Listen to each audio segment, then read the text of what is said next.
yéen ñëpp ci seen teewaay tey ñu ngi leen di gërëm ci seen déplacement tey xam nañ ne yombul dimanche la et puis mu ngi taw mais quand même vous avez tenu à venir ñu ngi leen di remercier bu baax ci loolu tey nag seen ñëw dañ see kontaan parce que ça fait longtemps depuis defe naa Covid bi ba tey gisewuñu nii te di dara dàqu ko deuxièmement ñu kontaan aussi ci présenter leen suñu nouveau coordinateur national monsieur Amadou Talada ci ginnaawam la ñuy topp c'est important ñu xam ko. li ngay wut yal na ko yàlla may.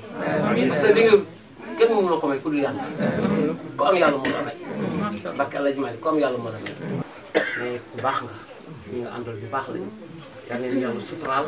may leen ndam. ndam nag yàlla moo ko joxe waaye yàlla ngeen ko am. ndax da ngeen a jàpp te bàyyiwu leen. boot seen jigéen yii nag te xeebu leen jigéen ñi ngeen boot. parce que tey temps bi ni mu mel. programme yi ni mu bari. ñëpp bàyyi ñëpp ñëw toog ngir jëm ji toog xam ni bariwul dara ak wax. ku baax a baax la ku sonn ci gouvernement bi la ndeysaan. te bariwul wax. barke El Hadj Malick man dëgg rek laay wax. kii bariwul wax. yéen ñii ko dar ku ma ci gàngal ma Alimatu waxal de dafa baax. man bàyyi ñu tudd ngeen ñëw wax. ñun ma Alimatu waxal dafa baax. parce que wax ju bari. dafay nuru leneen. te man du ma genre géwél yooyu. man li ma am yàlla moo ma ko jox kenn du ma ko jox. kon yal na la yàlla may ndam ci yàlla na fi yàlla may ndam nga nekk ci lépp parce que lii dara mënu ko passé tu es très honnête ci loolu lañ la xamee nga dal jàpp sa njàmbur jàppale président de tous les sénégalais muy Macky Sall vrai waay tàcc leen loolu président de tous les sénégalais te dina ko nekkaat nag macha allah àdduna bépp ngi ñaan def lu ñaaw luñ koy xoole ku tabax jumaa yooyu jàkka yi defar lu ne Sénégal mën nañ ne bëri moom yàlla sax ca màkk am na yoo xam ne ña ngay doore pare ca màkk te foofu dëkk yàlla la ku demoon màkk en 1981 la demoon màkk boobu da nga am tim yoon ci bi nii di ko raay kenn def ci barrière léegi ay un changement mais ndànk la ñu def ba si foofu tubaab yi ndànk la ñu def ba si foofu ngeen bëgg nag mu xëy defar lépp muy kap mais moom du yàlla président la kon yal na ko yàlla dimbale yal na ko yàlla jàppale yal na la yàlla dimbale yal na la yàlla jàppale yal na la yàlla suturaal foofu dong laa doon wax ngeen démarré.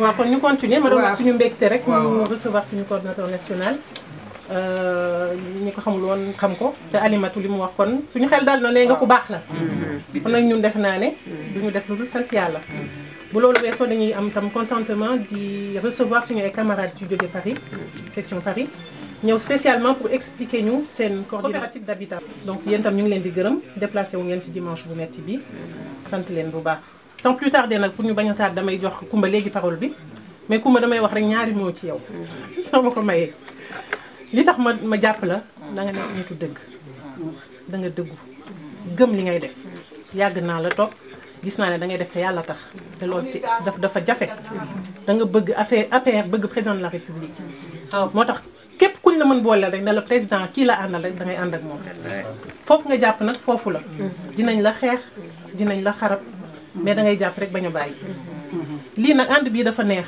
parce que sànq maa ngi dégg sa ay xarit ñu naan da ngeen am groupe bu tudd groupe jubóo loolu au delà de nekk groupe rek tur bi dafa am sens booy def politique en fait da ngay jubóo ñëpp nekk ndey ji seex te loolu ngay wane pour loolu nag maa ngi la ciy félicité di la ci encouragé maa la jëlal parole bi nag yaa ngi wax say ganam ngoog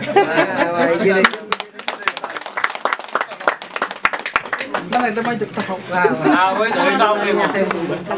kon nag nee naa asalaamaaleykum. maa ngi leen di nuyu yéen ñëpp kenn ku ci nekk sa tur ak sa sant. ngeen permettre ma nag ma jiital nuyoo bi suñu coordinateur Amadou Talla Daf mi nga xamante ne président de la république monsieur Macky Sall moom moo ko jël jiite parti bi fii ci France. wóolu na ko de ak yaa gëm fulo ndax Amadou Talla Daf ku ko xamul tamit war nga koo dégg. ndax dafa nekk koo xamante ne kii nit ku baax la. Amadou Talla Daf daf ñuy woo Amadou Talla Daf daf ñuy nemmeeku di ñuy informer Amadou Talla Daf dafay liggéey ci transparence bu muy liggéeyee nag moo tax tey ma invité ko fi pour mu jàkkaarloo ak yéen bés bi nag seen bés la de du sama bés yéen ay waxtaan ak moom xam ak moom ndaxte soo leen fàttalikoo keroog bu fi président ñëwee. ñun ñëpp ñu dem macha allah dafa jël kaddu gi jox ko ñi nga xamante ne ñii mosu ñoo jël kaddu ngeen war a xam na nag nu mu commencé ni neex na ba pare ñu ko ciy gërëm nag di ko ci sant tamit di gërëm tamit waa presse Saint-Gervais ndaxte li may faral di wax rek saa yu ma jëlee kaddu rek yéen a tax ndaxte seen cofeel ci président de la république kenn du ko lam-laame seen bëggum Sénégal seen développement Sénégal. ça va bien. yegsil alhamdulilah yegsil. dañuy wane suñu bopp ba pare. waaw gis naa la yegsil. wala may continuer. vas-y kon enchaîner. waa kay bëgg Sénégal bëgg aussi développement Sénégal.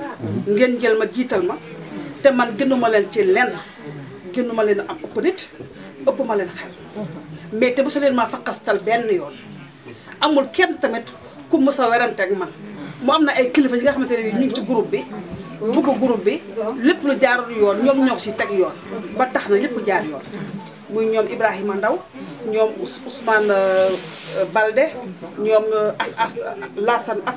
Alassane Top ñoom ñëpp ak ñoom Fatou Sidibé ku lim daal juum xam ne moom mooy sama vise ak yéen ñëpp daal ñoom Mariama Congaan Yacine Mariama ñoom ñëpp daal vraiment jàpp ci section bi ba mu dëggal kon nag ma leen di remercier ci lu bëree bëri mu ñëw nag ànd ak délégation mooy Aliou La nga xamante ne muy consulat di liggéey mu ànd ak tamit ak Ndiaye Abou Ndiaye ak Cambel Ba Arona Sow tamit ak Souleymane Diallo dañ leen expliquer ak Sidi Kane dañ leen expliquer affaire kër yi coopérative bi nu muy demee tey nag man waruma wax sax lu bëri ndax tey moom seen bés la yéen nag sunu coordonnateur national di Amadou Talla Daf di nuyu tamit vraiment ñoom sama ñoom chéri di Fatou Ndiaye nga xamante ne ñoom ma yore kii benn association bu faale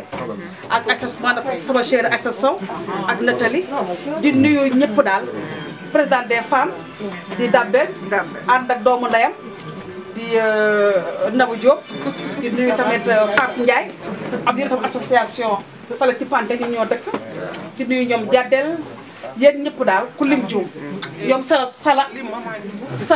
Sow ñoom Kumba Dem ñoom ñëpp daal ñoom ma xaama satam ñaari xam dëgëram kon maa ngi nuyu yéen ñëpp kenn section bi sama section bi waaw section bi nag vraiment maa ngi di remercier ci lu bëree seen jotaay moom tey moom dama cee kontaan kon nag nee naa leen bismillah ma Amadou Talla Daf monsieur le coordonnateur bismillah ma Aliou Xobema bismillah ma waaw kii woon nañ sax dañ leen di woo ba ñu ñëw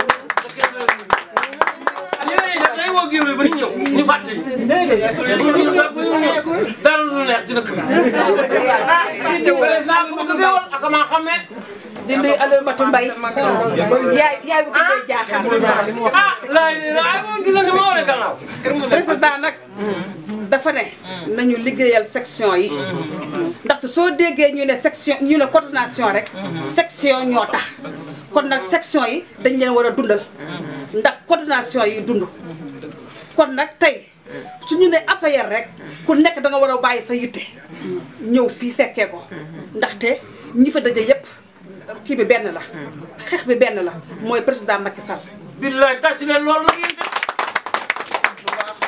donc ma leen di ñaanal jàmm di leen naan kaddu bi yéen a ko moom donc vive le Sénégal vive le président Macky Sall.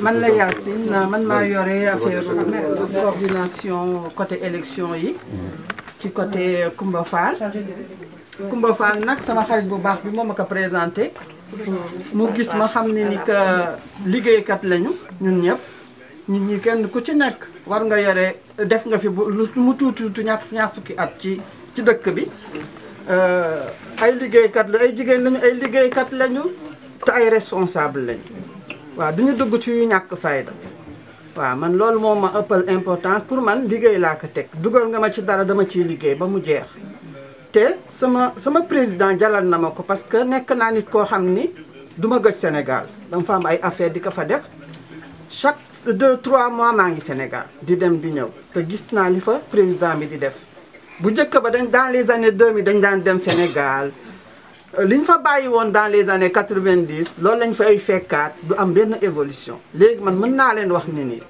li ma fay fekk évolution yi ma fay fekk da ngay jóge foofu 6 mois. man gis naa évolution bi suñu président di liggéey fan loolu moo ma amal importance dama bëgg sama dëkk fii dama fi bëgg parce que fii mooy sama 2e dëkk mais sama exemple li ma jàng fii li ma xam fii laa bëgg dem def ko foofu ca dëkk ba moo tax ma leen di wax ne leen ni dama kontaan ci li ma nekk ak Coumba Fall mu nekk tamit nit liggéeykat nekk nit ku dëggu comme ni ñu ko waxee nit ku fonk nit xeebul kenn ku nekk boo ñëwoon nekk am 3 ans mu dugal la ci groupe bi di wax ak yow comme kuy wax ak xale xam nga comme kuy wax ak mag ba nga xam ne nag dama bëggoon man li ma ëppal important maa ngi remercier ñi toog fii yëpp nekk ay responsable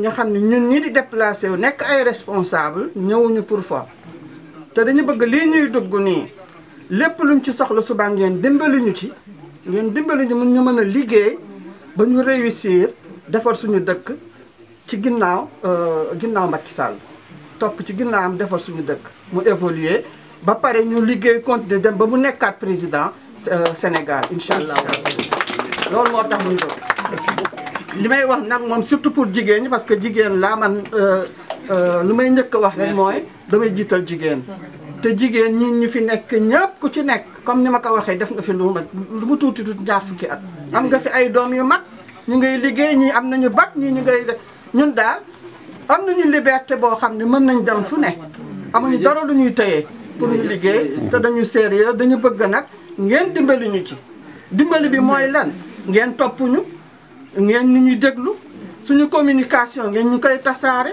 ñuy déggoo ci wax ñuy def li nga xam ne moo tax ñu jóg ñu déggoo ñun ñëpp juboo ñun ñëpp dafandoo ko ñun ñëpp du am kenn ku féete boor ba pare yéen tamit ngeen dimbali ñu ci fekk ñu ci di ñu dimbali ñu mën a suuxat jëm kaw surtout nag dimbali Coumba mi nga xam ni moo ci gën a sonn moo ñu fi indi moo tax ñu ñëw ñu dimbali ko ci aussi. Merci beaucoup.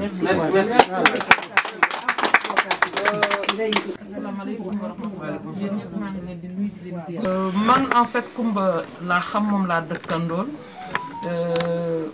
mu nekk nit koo xam ne Fatima laa tudd mu nekk nit koo xamante ne ni fee ñu dëkk Pantin dafa dajale femmes yu bari c'est pas juste des Sénégalaises mais d'autres nationalités ñoom ñëpp ñu ànd ak moom di jàppalante tout ce qui est solidarité xam nga kooku c'est une femme de développement ci bu ñu wax développement sans pour autant ñu wax jàppalante dimbalante et tout te loolu liggéey ak ngëm-ngëm moo koy joxe donc man bi may woo affaire politique dama ne ko man j'étais tellement déçue ba bàyyi woon naa politique bu yàgg ci moom ñi nga xam ne dañu bàyyi woon ba nga xam ne defatuñu politique ñooñu lay xëccaat pour au moins ñooñu mën a réintégrer waat kii bi ni nga ko waxee ci sa section et tout donc juste pour dire que ngëm-ngëmam moo ko yóbbu ci loolu ngeen jàppale ko wasalaam maa ngi leen di nuyu yéen ñëpp di leen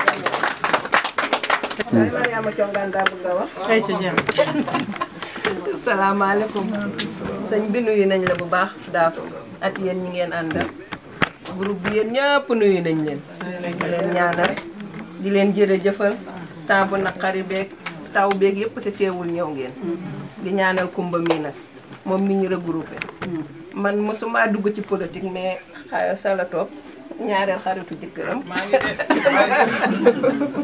moo ma ci dugal au début sama jëkkër nee woon na waaye bi mu kiyee ba gis Coumba Fall Coumba mun na maa témoin nee na ko foo jëm àndal ak moom parce que gis na ko doy na ko wóolu na ko donc ñoo ngi leen di tàllari loxo ku bëgg a liggéey gis ngeen ñun ñi ñëpp mu groupé man maa ngi dëkk Pantin am na fa association bokkul ak groupe Jubo en plus après APR donc ngeen xam ni kii ku bëgg a liggéey ngeen koy gën a jàppale bu gisee boppam rek ñun dinañ gis sañu bopp yàlla na ko yàlla jàppale dimbali ko ba mu doon député bu doonee député rek ñun ñëpp ñu di dem ndànk-ndànk di dem ci kawam waaw kay nuyu nañ leen jërë ngeen jëfati waaw kay ñaari xaritu Sala barakaatu man la Sala toog ñaari xaritu jëkkëram dama Coumba Fall maa ngi leen di nuyu yéen ñëpp di leen ziar di leen bëggee di leen kontaane di nuyu sunu tonton yi wala sunu càmm càmmiñ yi fi toog gërëm na groupe yëpp nag waaw nuyu naa leen bu baax a baax di leen remercier ci déplacement bi ak taamu na xarit Coumba Fall ñun man dama ko xamee xaw na yàgg war na man ëpp na 5 ans de waaye ni mu mel nii rek weex tàll noonu la mel Coumba Fall xamee ma ko xuloo xamee ma ko xeex xam nga ne boo jiitee juróomi jigéen rek problème la dama la boo jiitee lu mat ay fanweer ki ñeent fukki ki téeméer problème la waaye moom du wax dégg nga Coumba Fall daal baax la ñu xam ci moom yaay la boot na ñëpp tam te Coumba Fall comme toog ak naan kii man la gën a bëgg su wax ji bëree du moom waaye bu liggéey bi bëree Coumba Fall njëkk a yaaram mi moom moo ko waral waaw ñu bëgg nag yéen ñëpp tamit yéen suñu càmbin yi ngeen jàppale suñu présidente kii kat ñun kat kii mooy suñu xarit kii mooy suñu xol kii mooy suñu reenu xol bu ko jàppale ñun nga jàppale bu ko jàppalewul tamit ah ñun daal ñu ci ginnaawam daal bu ne gauche ñu ne gauche bu ne droite ñu ne droite yéen ñëpp na ngeen jàppale ko Coumba Fall baax na neex naa bëgg neex naa jàppale ndax xam nga ne nitu jàmmale it man sama jëkkër moo gën a fiir kuy fiir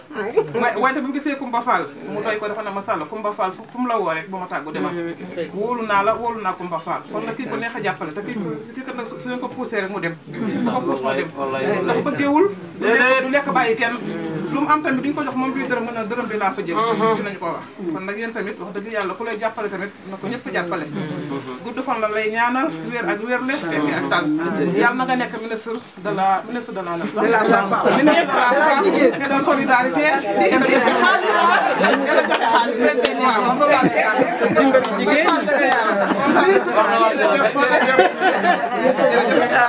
salaamaaleykum maa ngi leen di nuyu di leen ziyaare di leen ñaanal jàmm ak wér le ci ñaan lépp lu ñu fi boole rek yàlla na ko yàlla antu man li may wax mooy leen APR ñun ba ñu yàggee di daw dafa yàgg ndax wax bi dafa am loo xam dañ ko war a wax kenn du ko raay ndax il faut ñoom ñu dégg dara li ñu war a dégg mooy ñun ba APR ba ñu dawee yàggee di def groupe ñëw fii fekk si Coumba ñu daw dem yàgg nañu di daw di dem di ñëw te nag suñu daw ak dem ak ñëw yëpp ñun ñooy baasal suñu bopp ñooy defal suñu bopp lépp kon nag nga xam ne bëgg a tax ñun bëgg kenn jiituwuñu ci bëgg li fi jaar yëpp suñu kaw la jaar li fi romb yëpp suñu kanam ñun ñoo fal jeex na ñoo fal Macky Sall ñun ñii kenn duñu génnee ci fal Macky Sall ku fi ñëw rek xëy na dangaa ñëwaat waaye fii nga ñu mës a fekk ba muy ñëw di dem ka roqaya naan dafa bëgg ñu jàppale ko mu nekk président fii la dégg nga yàlla def mu ñëwaat fii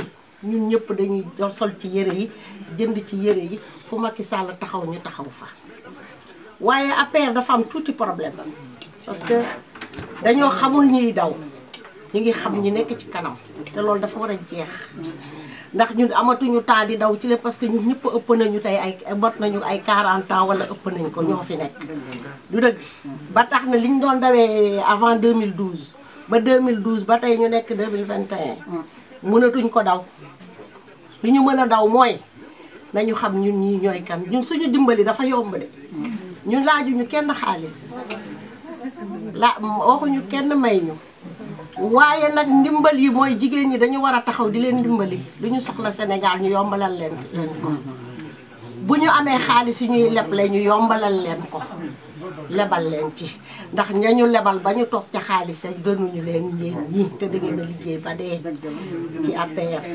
dañoo dolli ba sonn dégg nga ba tax na nag lii jot na ginnaaw dee nag fi bu nekk nii lii ñuy def ci at yi duñu ko mën a defaat yeneen at dañ leen wax leen dëgg de parce que bu leen noppi rek ngeen di kii da ngeen di wax li nga xamante ne moo am naqar ci APR moo fi nekk dañu am naqar bi parce que kuy daw ba avant 2010 ba 2021 te munoo wax ne mës nañ ma jox 1 euro pass xam nga ne yow bëgg la ci bàyyi Macky Sall dañ ko bëgg ci suñu xol yi dañ ko jàpp te yàlla tax te dañu am colère pour jàpp ko parce que nag nit ku baax la ah balaa loolu yëpp sax politique moom li raayu politique la ñuy wax du dëgg ànd nañu moom ba fii lépp xew na fi lépp gis nañ ko dañoo mënatul dund ci loolu li ñu mën a dund mooy xam leen section yi li ñuy daj xam leen ñi nga xam ne ñoo jiite section yi li ñuy daj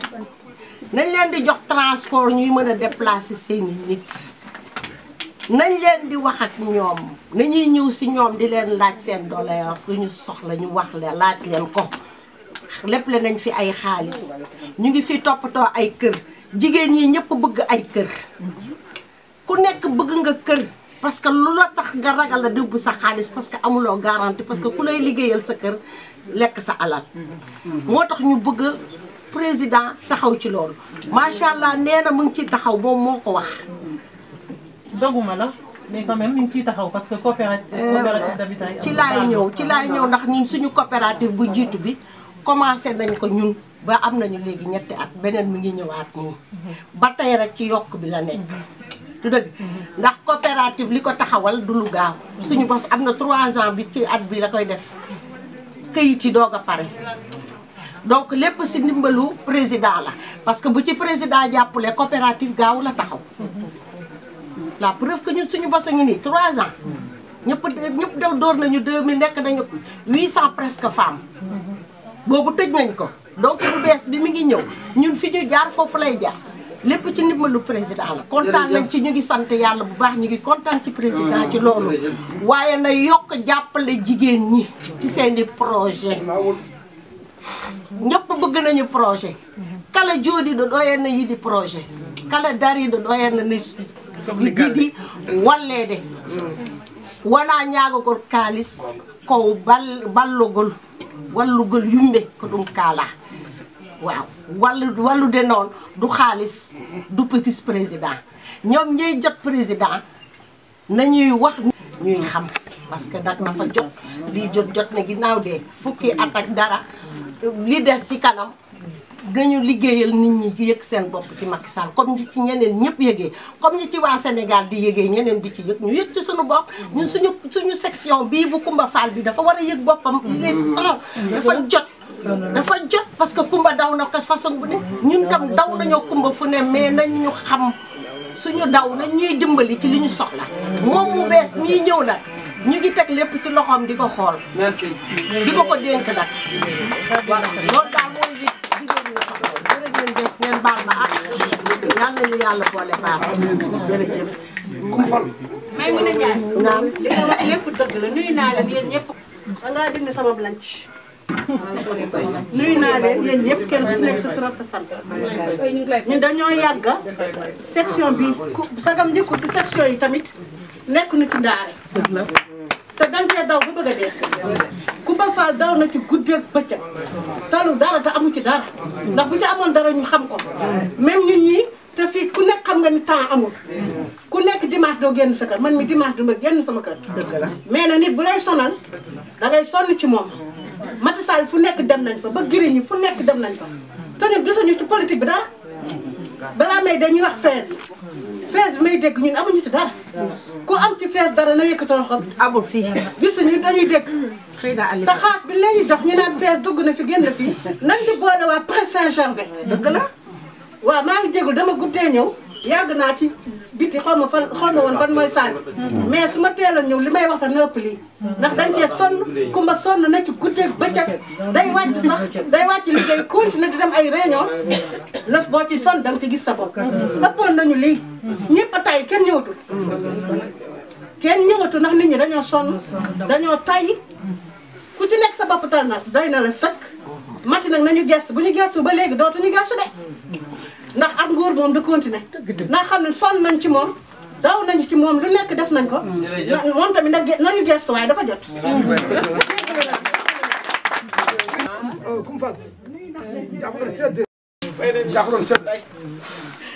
je demande trop d'excuses. Jonde de yodi. Njaafu do benam ta fulande. Mo wo do traduire. Jonde ko jonde ben nodda ngo yonu. Coumba Fall min bi mbani bismillah. Min bi mbani e jonde beloro. Jogibe dalil tib. Jogibe fimde timde. Jogibe nadagal timgal. Yodabe koy munen yibbe leydi muɗumen ndeɗo jonde ça parle wona jonde o hasard wonɗo ndeɗo jonde wona jonde o hasard ko jonde yimɓe tiɗ joguiɓe neɗɗagal kala gonɗo ko responsable responsable galle muɗumen responsable e affaire ji muɗum nodda ngo kadi nodduɗo o notorama no fotori mamin garɗo joni e jaɓat nodda ngo mi waɗa présenté coordinateur national donc coordinateur national Amatala Daf Coumba noddi Coumba ko responsable Amatala Daf koko halfina leydi ndi foof ala sago o nooto o nooto e délégation makko e kadi jonde nde ko jonde yimɓe haalde yimɓe haalde komo nana yimɓe haalde ko nawtata ndekata noon en essayen wadde ɗum orienté d'une manière ɗum ɗi wadde en gandi o kanko no coordinateur national mo Macky Sall joɗini yeeso muɗum hande ɗo Coumba Fall noddi yimɓe nootimi moni foof ene jogui ko haali ko haalata ko o nota o joga hen ko jaabi ene waɗi konngol gongol ene soomi nder hen coopérative kadi ari ɗo coopérative kadi ene yalti politique seeɗa ni kono ko politique saabu kadi concerné kala Sénégal najo neɗɗo fof ko wawi wonde ha so wona affaire najo omo jogui dalil wawde nadde coopérative donc noon mbaɗen deux volets jawɗi kala ɗum kanko hanki o waali hanki ko Orléans min gartanki Mantes-la Jolie ko à 3 heures du matin mais c'est normal ko voilà soit kala ko Sénégal aɓe noddima ko nortoɗo c'est logique donc kala mone haala ɓeɗo mbaɗe présenté joguiɓe coopérative ɓe gatoɗen politique o kalɗen politique o gas garten e question ngaji coopérative amma ɗum tan sen ndendi ɗiɗɗi foof hay kanko hoore makko wawdemo jaaboyade yimɓe lertinen ɗo ɓuuren hirde kala moɗo haala e politique ɗo joni no gonɗen ɗo haala o nota sen paye coopérative question ngaji ɗi ɓurɗo wonde bien placé haala ɗum ɓe ko halfinaɓe ɓe woni Harouna Sow en il faut répondre kamɓene concernant ɗum ɗo ɗum tan jimmin ɗum tan jinno Coumba ko wona ɗum ko ko weltana ɗon e nde jonde ne yooɗi mi mbani e nodda ngo on jarama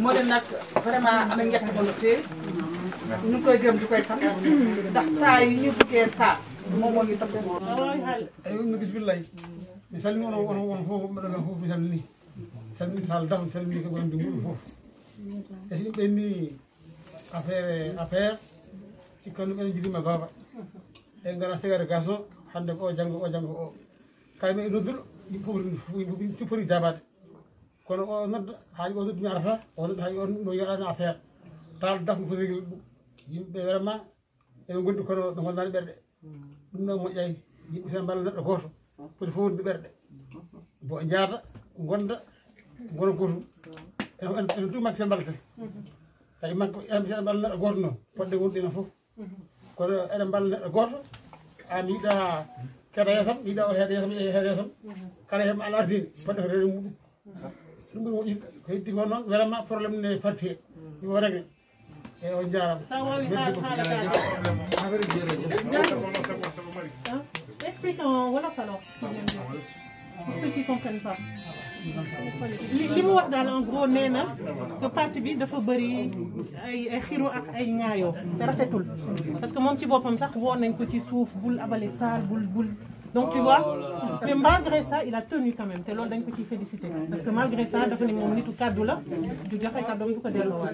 li ma leen di wax du wax géwël dama ko jël ci sama sëñ Ajables da baax moom yar lu ma waxee si moom laa waxee bi Aram Jéem toogee Ndeye Diagne déggee doomam Bakar Diagne sama xarit la woon mu ne ko Aram toogal bul découragé toogal waa Aram nekkul ci biir nekk fa député nekk fa lu nekk bañ def ne ministre la te jàngul école maa moom yem dama ko laaj sa Aram noo mën a ni kii te jàngoo mu ne ma maa ngi yow yem dafa ma bëggoon waaye yow di nga am ndam xam nga politique man ko tànn ba tey maa ngi politique te Demba Diop ba léegi ak Mantou lay génn xam nga loolu yàgg na Abdou Diouf yóbbu na ma màkk jabaram yóbbu na ma màkk président yóbbu na ma màkk kon man xam naa tuuti ci politique tuuti dara sama yaay maire politique la woon ànd la min ko rëggéey moo tax politique dafa doy waar parce que boo ko duggee amoon ndam rek ngay damay bàyyi du noonu parce que man yàlla mën na la jox ndam lu gën politique barke Allah ji Malick mën na la jox lu gën politique moo tax ki ñu àndal comme que yaru na dal te ku nekkay wax ak moom te yàqkat yi bari nañu bu leen defee ni moom la am na ñu nekk ci suuf ñoo xam ni tey jii moom mi toog fi sax mi san fii du fi toog ak ñeneen dama leen di wax loo xam ne affaire politique dafa garaaw xoole ki dem daay ne bu leen ko jox saal te saal quelques minutes la mu daal di jàpp ku ñu jàppale président de tous les Sénégalais yi te ma am na yu bari yoo xam ne xamu ko sax billaahi am na yoo xam ne xamu ko sax parce que yàlla rek moo mën a xam lépp yàlla moo yilif président moo mën a xam lépp moo tax bu découragé ñi ànd yow bu ñu découragé yàlla dina leen ci jox ndam bu neex yàlla yem te ndamu yàlla moo dàq bu nit toog leen rek ngeen wàkkalu ci yàlla ndax xam nga man lu ma neex kenn ku ci nekk macha allah doo wala kan yaa ngi dund ku ci bëgg a dem màkk dem màkk ku ci bëgg a lang may géwal tëgg sabar yëpp yaa ngi koy def kon xam nga yàlla bàyyiwu la kon bu leen ko basé wu ci politique bi politique du may àlla xam nga lu muy maye tur ak jom man ñi ma gis njiitu woon réew mi yëpp amoon ndam lañ ko bëggoon waaye jëloo ko ñu xaalis nag ku nekk yàlla fii ku nekk yàlla dimbali na kenn du fa la kan macha allah la wala cat kon bu ñu ko basé wu ci politique bi man la xool li ma def ci politique bi Ablaye Wade bàyyee dama woo géwal yëpp ne ne ànd nag ma nekk seen gannaaw ñu jiite ku ñëw ñu woy ko ñu ma ñu xaas ñu daay dem ñëpp beddee ko daay dem ànd ak Ablaye Wade man ma resté ci Macky Sall ba fi ñu toll ba tey jii am na lu ne am naa ko ci te boobu sama patience sama toog bu yàgg moo ma ko may ndekkoon découragé naa géwal la dem naa sama yoon bu yàgg mais ku ne musul Sénégal ma dérapé fa ma nekkoon rek ba tey fa laa nekk te su ma ñëwee nag ci président tey laa leen koy wax xam nga tax ma ñëw ci président Abdou Diouf yaayam moo doon sama xarit Kumba Dem Abdou Diouf moom woo ma ñëw seeti ko jënd ay fleurs yóbbul ko Elisabeth barke El Hadji Malick mun ma Alimatou je ne suis plus président dama nga ànd ak mon fils et mon frère noonu la ko waxee daal di fanaan man politique boobu dama nga ànd nga jàppale ko ku baax la moo tax ma ñëw ci Mbacké su ma ko waxoon du ma ñëw mais qualité yi mu wax ci moom ba tax ma ñëw qualité yooyu laa fi toogee ba léegi kon ñun ñëpp yàlla nañ ci am ndam xanaa xamoo ñu toog ñëpp kenn ku nekk bëgg nga nekk député ah yéen ñi bëgg leen député yéen man mi bëgg naa député waaye xam naa ne ñaari fan laa fee ndax jàngu waaye yal na leen yàlla may ngeen am xolal lu gën lépp lu jot yomb. asalaamaaleykum. maa ngi leen di nuyu di leen gërëm di leen sant. Je vous salue et je salue tout le monde. Je suis vraiment fier, je suis honoré d'être là. Et je suis venu avec mon coordinateur de la coordination de Paris, qui est Sidi Kane, qui est là. Il y a Slimane Diallo, qui est le secrétaire de la section de Amandé. Alioula, qui vous connaissez très bien, qui est à Montpellier et qui travaille au consulat, qui était avant dans la section des Amandé, dont je suis le coordinateur. Et il y a M. Ndiaye. Je suis très heureux d'être là parce que c'est une fierté, car ce n'est pas la première fois que Coumba Fall nous invite. Et je suis venu à plusieurs reprises. Et à chaque fois, je vis autant de monde. Et Coumba Fall, c'est ma sœur de cœur. Depuis que Macky Sall nous a réunis, on se parle pratiquement 2 fois par jour. Rien que la politique. C'est quelqu'un de bien. Je la connais, mais vous la connaissez mieux que moi, parce que vous êtes avec elle. Mais ça prouve aujourd'hui que c'est quelqu'un de bien, parce que vous êtes tous là. C'est l'une des rares sections qui peut réunir autant de monde aujourd'hui. Si on fait appel, j'ai une section sur le coordinateur, mais je ne pense pas que je vais pouvoir réunir autant de monde. Mimion, Coumba Fall, c'est ma sœur de cœur.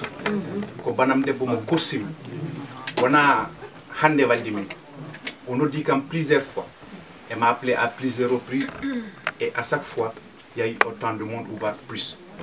Ça prouve qu'elle travaille. C'est ça que le président nous demande en fait. Vous savez, les coordinations, c'est une très bonne chose. Mais on n'a pas besoin de coordination coquille vide.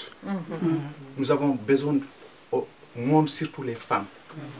Et à chaque fois, si une femme part à une animation politique, elle part avec 3 ou 4 personnes. C'est pas comme nous. Et Coumba Fall a toujours su ramener du monde avec elle. Et c'est une très bonne chose.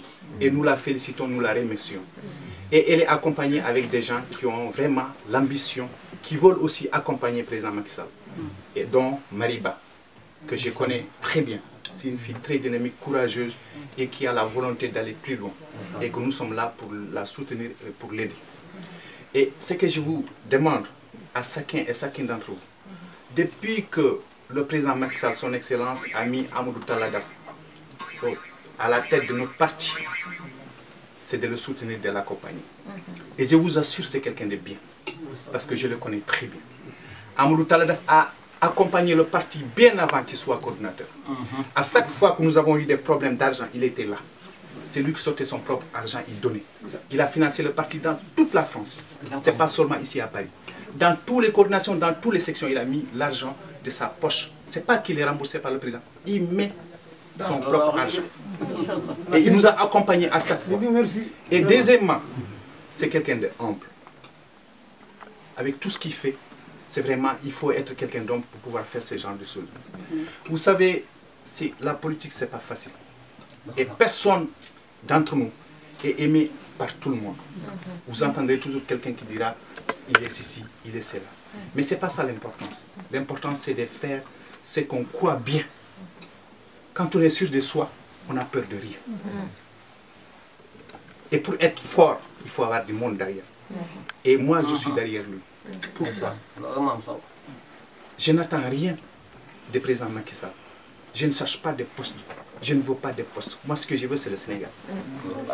Ce que je vois au Sénégal, tous les pays qui nous entourent ont envie d'avoir un président comme président Macky Sall. Et la dame vient de parler tout à l'heure, et vous allez au Sénégal, parfois, à partir de 21h, vous pensez que vous êtes en Europe. Quand vous voyez ces péages, quand vous voyez ces ponts, vous voyez l'aéroport, quand vous voyez les arénas, quand vous voyez les ponts. En fait, moi, je suis né dans un village qui est à 700 km de Dakar. Il n'y a jamais eu d'électricité. Il n'y a jamais eu de piscine là. Il n'y a jamais eu de forage. Aujourd'hui, la seule différence là-bas et ici en France, c'est le climat. Nous avons tout. C'est grâce à lui. Quand le président Macky Sall est devenu président, il a pensé au monde rural. Parce qu'un pays se développe d'abord par le monde rural. Ici, on sait très bien qu'en France, c'est les cultivateurs qui développent le pays. Il a pensé cela.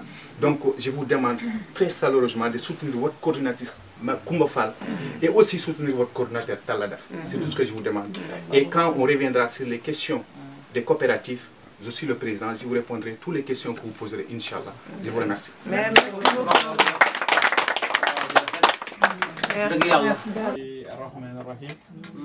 Je m'appelle Ali Oula. Je suis membre de la coordination de Mantes-la-Jolie et je travaille au consulat. Et je fais partie de la délégation de notre coordinateur Amadou Talada. Également, je suis chargé des associations. C'est la première fois que je viens ici dans le cadre politique, mais je vous connais avant de vous voir. Je connais le groupe Djubo. Je connais le groupe Djubo avant même de rencontrer ou de voir certains de ses membres. Parce que j'ai eu à la rencontrer, à échanger avec certaines personnes dans le cadre associatif. Je parlerai de la politique. Coumba Fall, vous avez tout parlé, vous avez tout dit. Il y a une chose que je voulais rajouter. Si on fait de la politique, nous faisons pour nous-mêmes. Toute personne qui pense qu'il fait de la politique pour une autre personne, ça ne sert absolument à rien de le faire. Parce que vous allez vous décourager, vous allez vous énerver, vous allez vous frustrer. Maintenant, c'est ensemble que nous faisons de la politique. Chacun a ses idées. Et chaque idée est importante. Et chacun peut apporter quelque chose et chacun peut apporter quelque chose. Que ce soit notre coordonnateur, que ce soit le président Macky Sall, personne sur Terre ne peut régler tous les problèmes. Chaque problème a une solution. S'il y a un problème qui a été identifié, une solution est possible. Je ferai une parenthèse concernant le no-phase que j'ai entendu. Ça se fait au consulat. Je suis au consulat. Il y a un service qui s'occupe de cela, qui est le service juridique. Ce n'est pas APR, c'est le Sénégal. C'est un fonds d'appui des initiatives des migrants, je crois, ou des Sénégalais, je crois, des Sénégalais de l'extérieur. Si une personne souhaite ou pense, vaut mieux aller à la bonne personne, poser les bonnes questions, avoir les bonnes réponses. je peux me permettre de parler de ça, mais je ne le ferai pas. Il y a une personne qui est chargée de ça. Allez au consulat, rencontrez cette personne et écoutez-la. En ce moment-là, peut-être vous comprendrez, moi, ce que je n'ai pas compris. Vous saurez. Souvent, nous mélangeons deux choses. Depuis que je suis au consulat, je constate deux choses. La politique et le Sénégal. Vous allez au consulat pour faire des papiers en tant que Sénégalais. La demande n'a pas été satisfaite, vous dites Macky Sall. Ou bien, c'est parce que c'est Macky Sall. Or que, je le dis en connaissance de cause, même si vos papiers ne sont pas en règle, vous dites c'est Macky Sall parce que c'est Macky Sall. Essayons de faire la part des choses si nous voulons nous entendre. Essayons de faire la part des choses. Et si nous le faisons, nous nous rendrons compte que le président Macky Sall, depuis qu'il est là, le consulat, la France, les Sénégalais, Sénégalais qui sont en France sont très très enviés par les autres pays. Même la France, vous ne pouvez pas avoir un passeport en 48 heures. Même la France. Hein.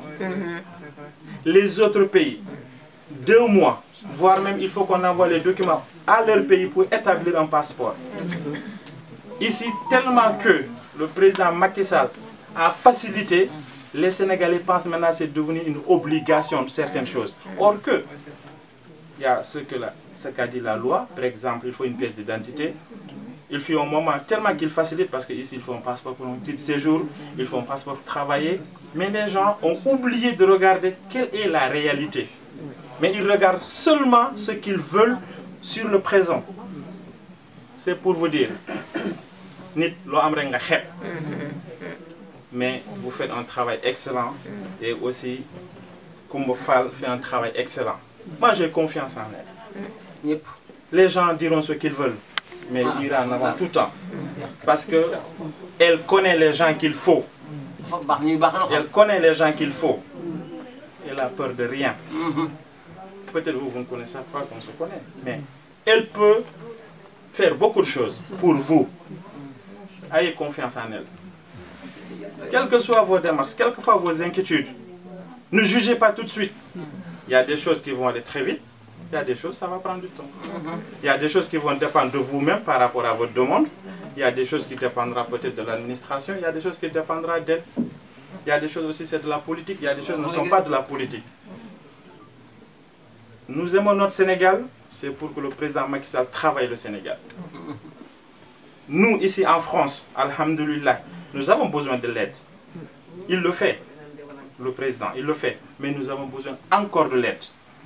Aujourd'hui, on parle de maisons, c'est les coopératives, ils vont en parler. Mais il faut dissocier aussi avec les coopératives et la politique, ce que disait Tchambelba tout à l'heure. Quand on parle de maison, on dit APR, déjà on ne parle pas de Sénégal. Parce que les Sénégalais ne sont pas que de l'APR.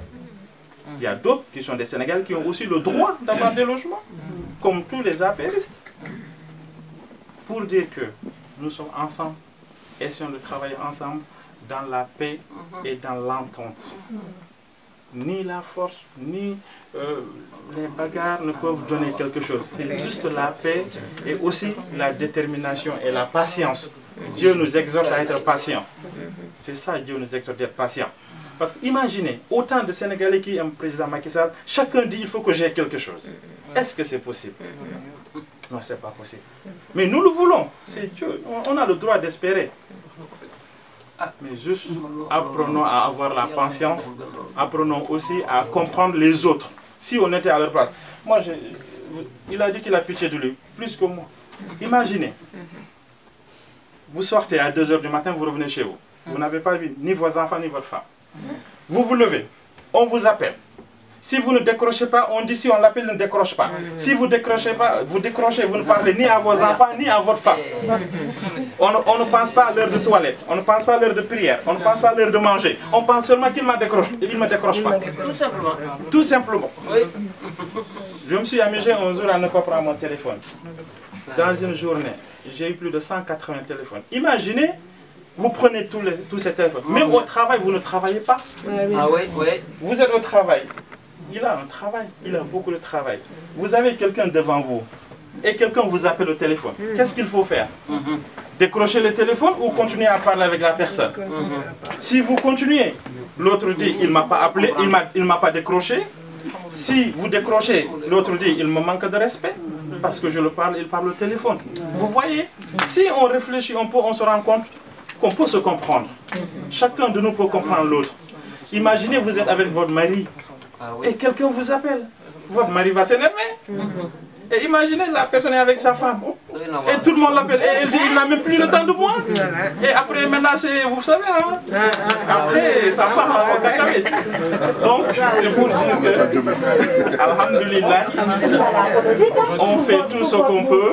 Et je sais, je termine par là. Excusez-moi, je termine par là. On a fait le choix de faire la politique.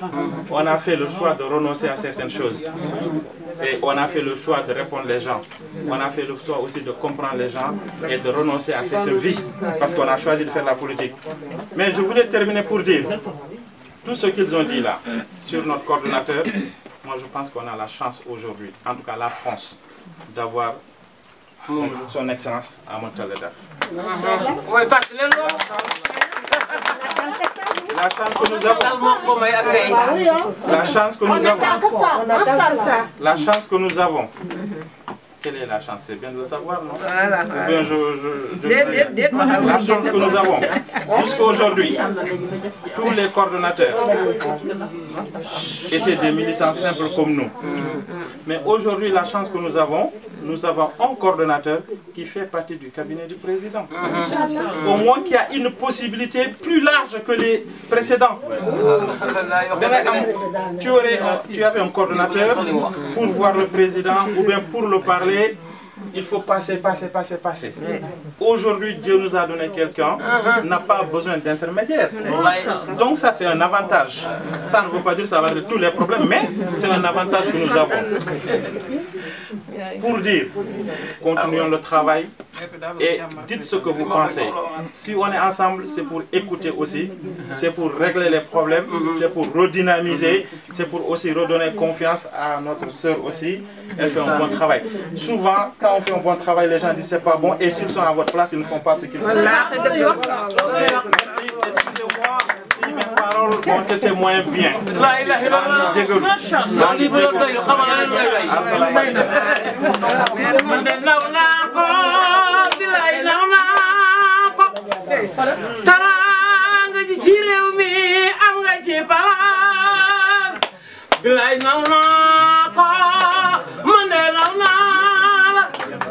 Taranga ji ci réew mi am nga ci place sama doom jaangi ba nga dalee daw ba tey xale bu ndaw nga ñëpp jàppale la nga bëgg ba kay sal sama doom ji defoo fi li ñaaw waxoo fi li ñaaw luñ lay xoole xoolal ñaa dar kenn ku nekk man nga sa morom ñu baax ñee kala dar di nga dem ci mbooloo xool leen duñ la naw waaye mbooloo mi ku fi ñëw xam ni am nga maanaa jox leen ko palaasam jox leen ko palaas bi bilaay talaa nga ci réew mi am nga ci palaas xam nga yàlla ki nga jàppale ku koy jàppale nii ngay mel président Macky Sall aaya mbokk ndeyam jeewal ak Samba ak roqi mi ci lambu diis bi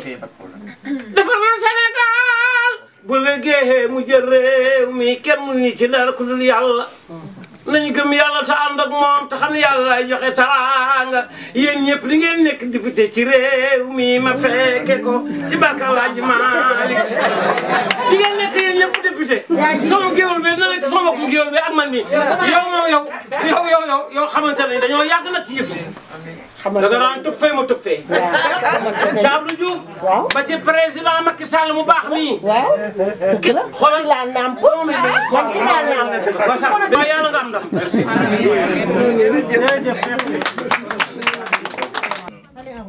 Ok, donc ngeen baal ma encore une fois.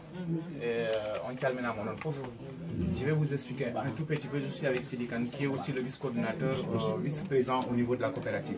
Coop Habitat, pour les Sénégalais de France, nous avons créé cette coopérative avec l'initiative de notre camarade Oumar Vélé, qui a eu l'idée. Et puis le coordinateur national, M. Amadou Taladaf, nous a conseillé cette coopérative doit être ouverte à tout le monde. Parce qu'il y a eu des coopératives par avant qui ont été faites par un certain nombre de personnes seulement, ou par les femmes, ou par seulement... Voilà.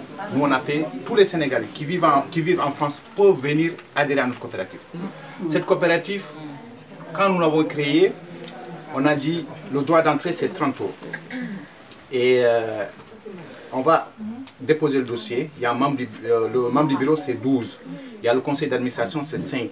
Après, il y a le conseil de surveillance, c'est 5. Après, il y a ce qu'on appelle le commissaire au compte. On a 5 personnes. Donc, on a pris un peu de chaque côté. Dans 93, dans 92, dans 91, dans 95, on a fait un bureau. Mais jusqu'à jour d'aujourd'hui, le bureau reste ouvert. Nous avons besoin de compétences, des gens qui savent faire des choses. Ce n'est pas parce que je suis le président, je vais rester éternellement. Si demain on trouve quelqu'un qui est mieux que moi, on le mettrait à ma place. Et ce n'est pas pour moi, c'est pour les Sénégalais. Mais par contre, c'est nous dans nous. Quand on dit c'est pour les Sénégalais, c'est vrai, c'est pour tous les Sénégalais. Mais nous, on se connaît.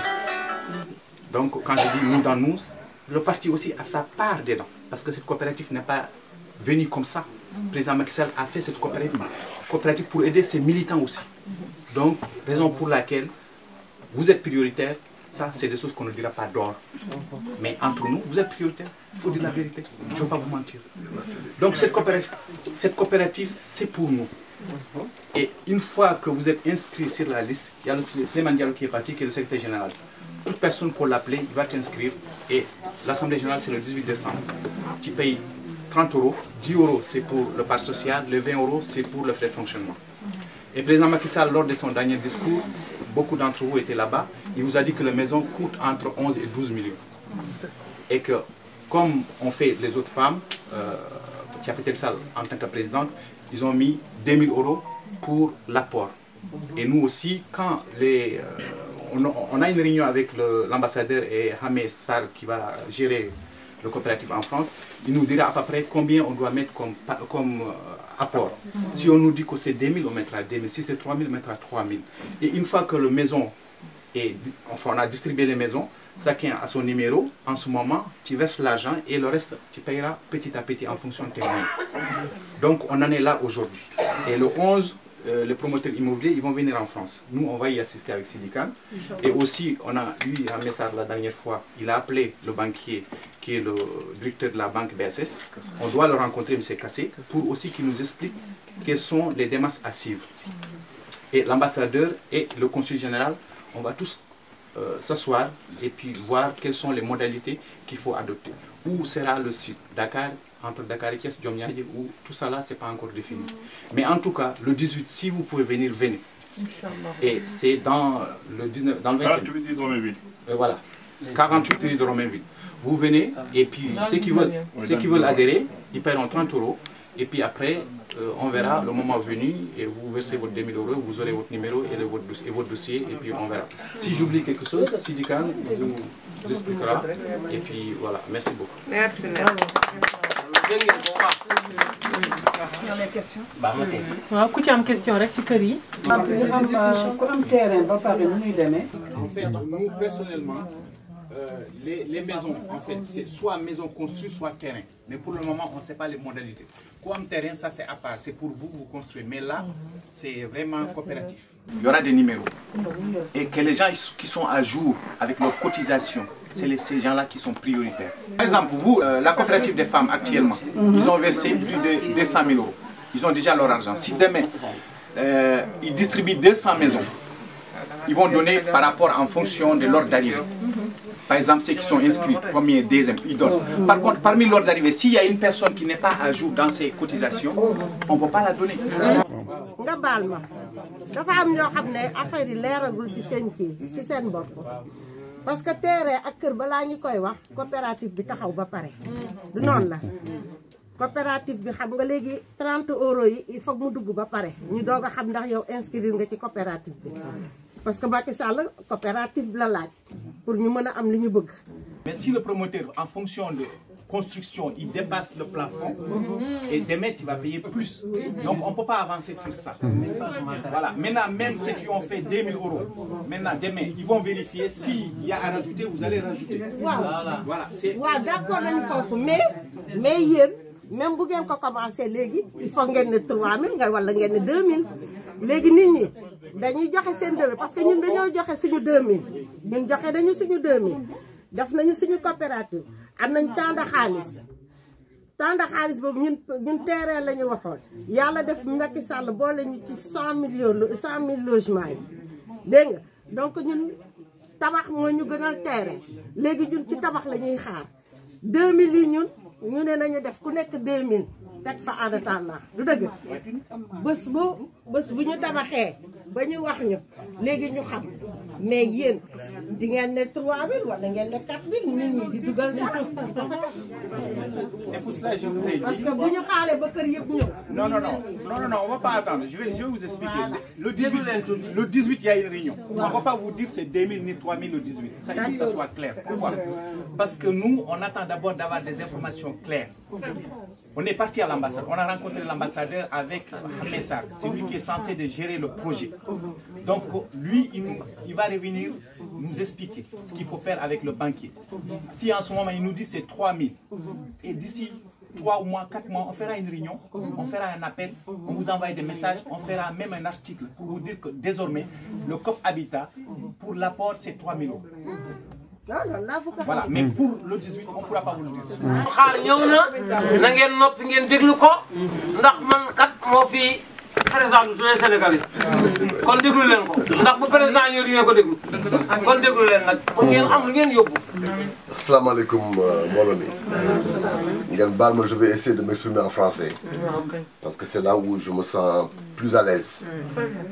Je voudrais d'abord vous remercier de votre présence massive cet après-midi. Remercier l'initiatrice de cette réunion-là, cette rencontre-là, ma sœur Koumba Fall.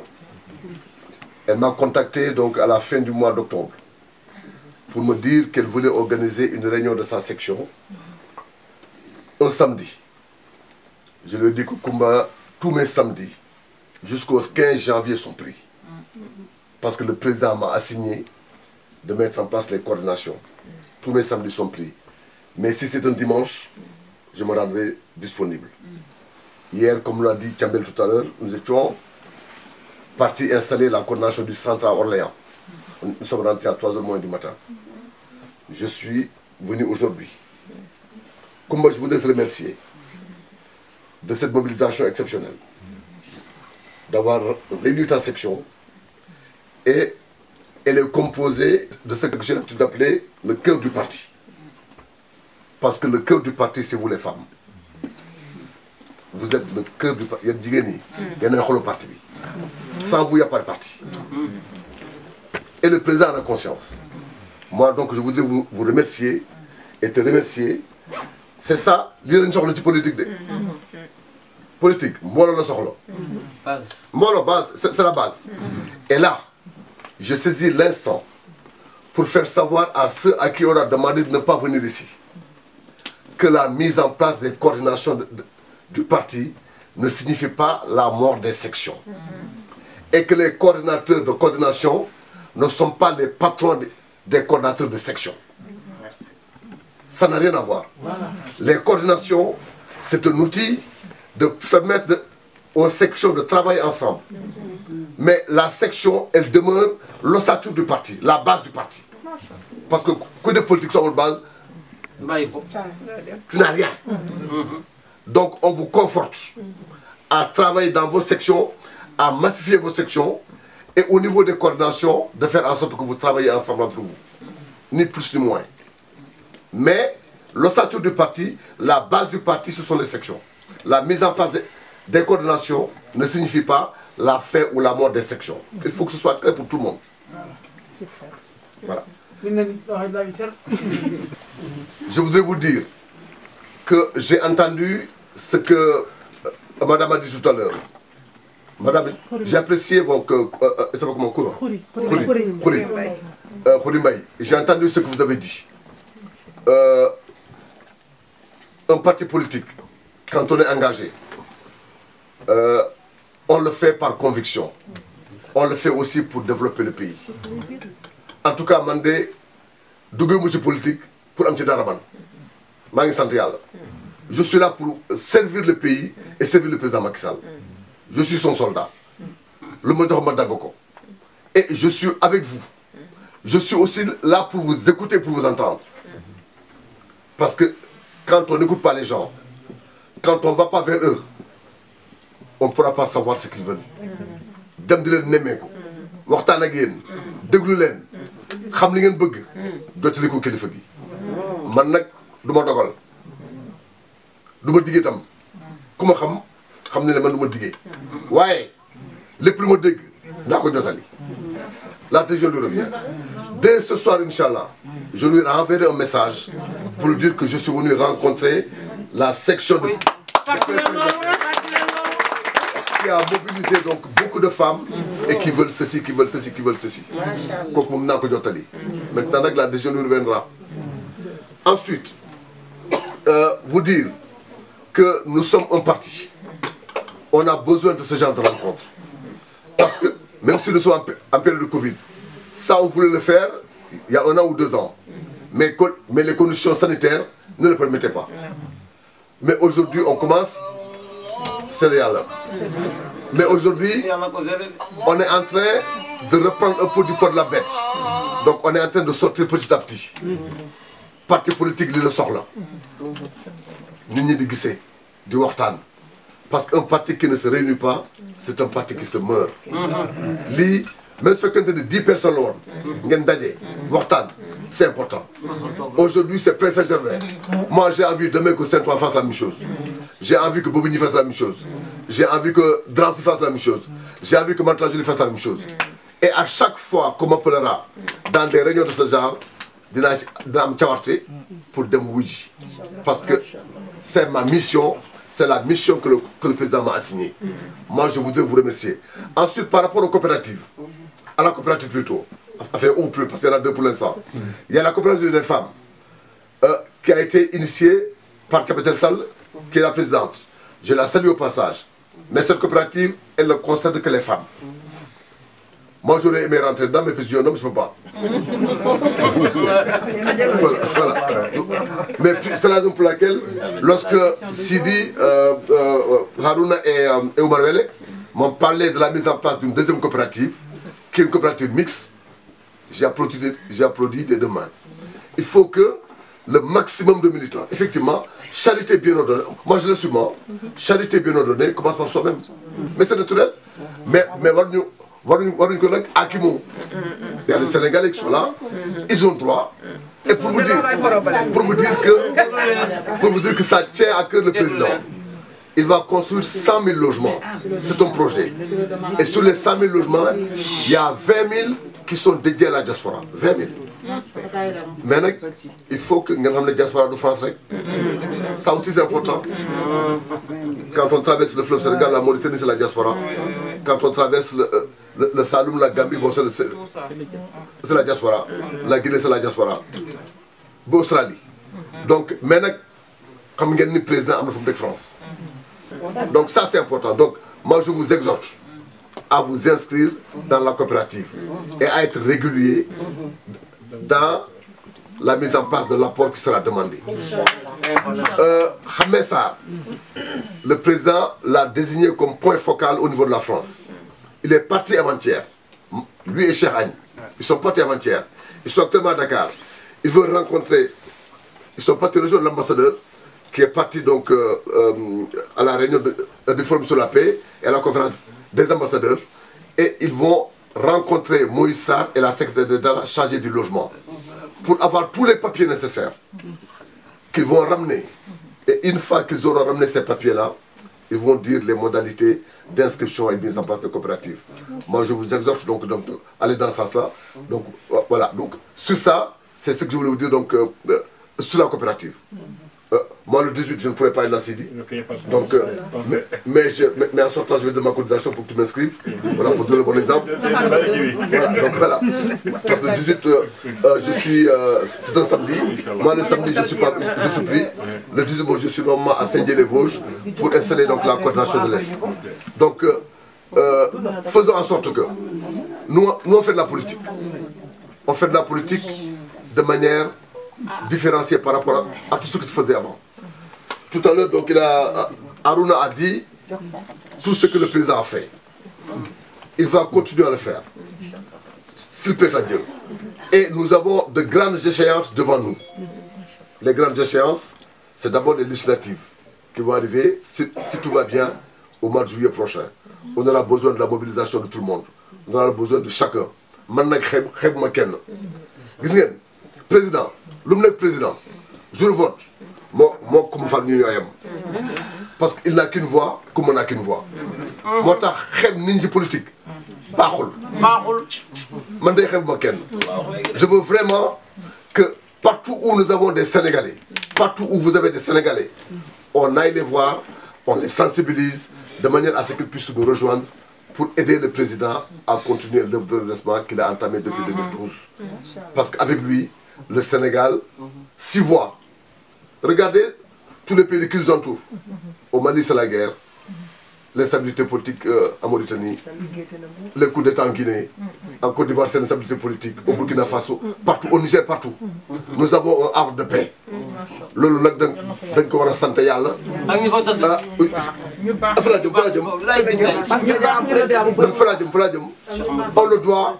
on le doit d'abord à nos érudits, à nos guides religieux. Cheikh Amadou Bamba, El Hadj Malick Sy, Baye Niass, Cheikh Omar Foutiyou Tall ak ñeneen. Mais aussi on le doit à la discipline et à la sérénité de notre président. Ça c'est important. Parce que nous avons, moi Macky Sall, je loue une de ses qualités premières. C'est sa sérénité. Voilà, moi c'est sa qualité première. Moi je suis agité, Aliou est un peu agité, mais Macky, il est très posé. Il ne prendra jamais des décisions qui iront à l'encontre des intérêts du pays. Moi, c'est sa qualité première que je loue. Donc, man maa ngi leen di gërëm di leen sant ci teewaay bi donc di gërëm ku mu fal encore une fois de plus ma sœur li nga def li mooy politique li mooy politique moi je ne suis pas dans les yaa ma gis ça ne m'intéresse pas ce qui m'intéresse c'est les hommes et les femmes de terrain et tu es une femme de terrain moi je voudrais te féliciter. Donc remercier nos amis Harouna Sidi et Souleymane qui est parti, remercier Aliou, remercier Chambel Abou, remercier donc Alimatou. Man Sedana. Depuis 2012. Elle est là. Elle accompagne. ak ñu ca yàgg. taas yi jëkk yi. te lañ doon naan Rokhaya xam na. Depuis 2012. Depuis 2012 elle est là. Elle est dans les réunions, elle est dans les meetings, elle est dans les rencontres. Elle est présente à chaque instant. Nous avons nos coutumes. Avec tout le aada. Ngéwél ci la bokk. Ngéwél ci la bokk. Donc Franck et président xam na loolu. Donc un parti politique est composé de tout. Il est composé des intellectuels, il est composé des femmes, il est composé des gueules, c'est ça qui fait au monde. Donc man daal maa ngi leen di gërëm di leen sant ci seen teewaay donc de féliciter Koumba parce que vous êtes mobilisés un dimanche, demain les gens travaillent, la salle est remplie. Moi franchement gàcce ngalaama Koumba rëccuwuma li ma fi ñëwee woon.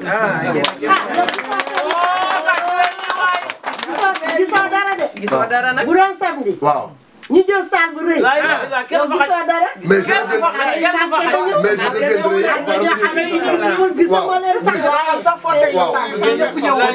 reviendrai. dañoo bëgg dëkk bi ñu xam ne nit ñaa ngi seen place ngeen jox ñu salle bu mag nit ñëpp wàcc sama mbokku jigéen yi nga xam ne duñu dellu ginnaaw ñii ñooy waaja waxuma sax góor yi parce que góor yi balaa ñu ñëw ñu tëdd jot waaye jigéen ñi ba ñu wàcc si ah Sénégal dinañu xam ne am nañu fi téye Macky Sall ba tey delluwuñu ginnaaw parce que dañuy foog ne nit ñi dañuy nelaw nit ñi nelawuñu dañuy liggéeyi ak Covid bi mais bu fi président taxawee ñëppay ñëw ndax ñëpp ko bëgg ndax moo ko ji ñun aéroport bi ñuy wàcc ak tali yu baax yi ñu gis Sénégal ak taar ga ñu gis Sénégal wóor na yàlla ak yeneen barke yeneen bi mooy li ñu dugg neex ñu dugg si suñu dareet ba tax ñu bëgg suñu président ndax ñun président bu mel ni rek la ñu soxla ban aéroport ñun ay sankatu talon lañu aéroport Yoff gis nga aéroport Yoff ay talon lañu sax aéroport Yoff dafa faa wàccoon aéroport Yoff dafa faa wàccoon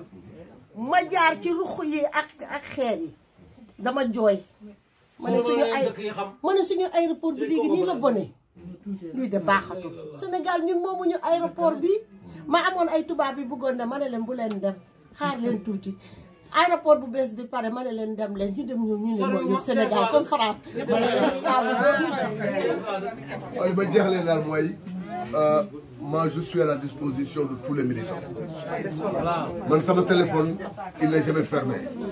Képp ku ma woo su ma jotul immédiatement moi je vous rappelle dès que possible. Donc il n'y a pas de problème, je suis à votre disposition. Encore jaa ngeen jëf jaajëf Kumba félicitations à vous toutes quoi. Merci beaucoup.